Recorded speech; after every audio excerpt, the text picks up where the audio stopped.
So I'm on the Sun Chemical stand. It was Simon. Nice to meet you. Nice to meet you. I really just wanted to get an update on the company, your position in the market, where you fit in the big world of large format.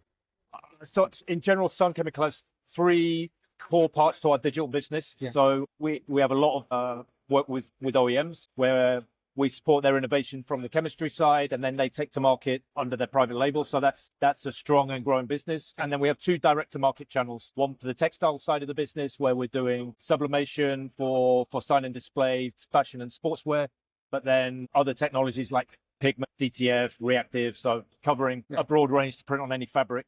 And then we have our direct-to-customer business for the wide format graphics and sign and display, which covers eco-solvent, some UV product, and now more and more aqueous solutions for things like blueback poster printing. So the ink market globally, I mean, you're a global company, aren't you? But what are the challenges you are finding in the market these days? Supply chain is still coming back to what it was pre-pandemic, and what's really we're finding is the challenges of our customers is a lot in supply chain logistics, inventory management. So the benefit of Sun Chemical as a global entity is we have multiple manufacturing locations around the world that allow us to be closer to specific markets, but we also have essentially offices and warehouses in most countries in the world. So what we're able to do is working together with our partners to put stock in country so that people can run slightly leaner inventories themselves, but have very short turnaround and short lead time product to replace that. So giving them the best chance of surviving. So it's helping the supply chains, making sure. And what are the strengths of the company perhaps on the production chemistry side? What are the strengths there?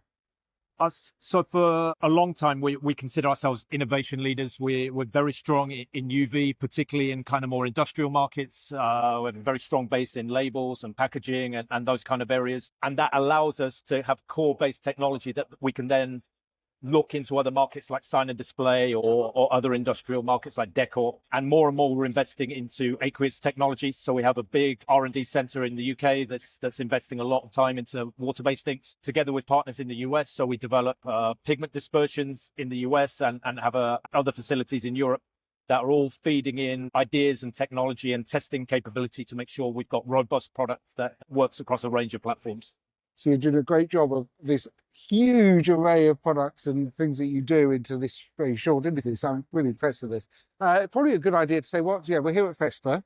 What's happening here? Have you got anything new on the stand that you're promoting, and what are you here to do?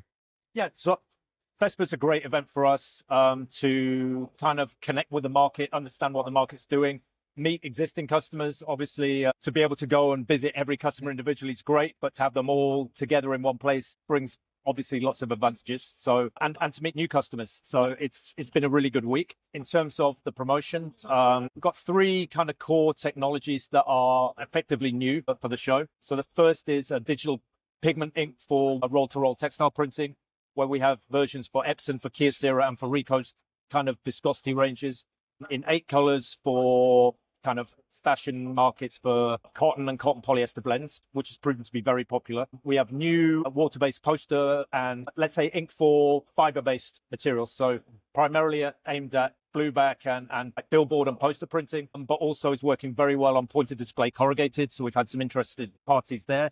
So that's again based for Kyocera or Epson i32 print heads. And then the third is really a technology platform that we're just starting to introduce, which is low viscosity UV, particularly targeting the Epson i3200 print head, which is low viscosity UV without the need to heat, which is such kind of being able to print low viscosity at ambient temperature, which we think is a bit of a technology. What does that mean to the printer at the end of the day? So it means we don't have to have onboard heaters for the ink. So lots of UV inks are slightly higher viscosity. So you have to have a heated ink system and manage that through the print head and keep it at a consistent temperature, which is doable but can be challenging, especially in the low viscosity range. You sometimes have to go to quite high temperatures.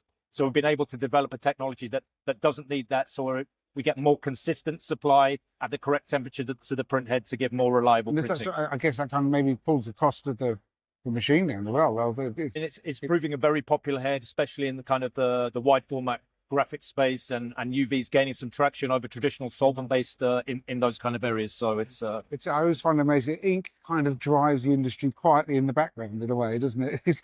it does. Sometimes we feel like the forgotten part because we're not the big ticket machine or the sexy print head or what have you. But what we always say is actually our product is the only part that actually goes into making the finished item that then is either representing a brand or needs to have on the shelf and abrasion resistance and all these kind of things.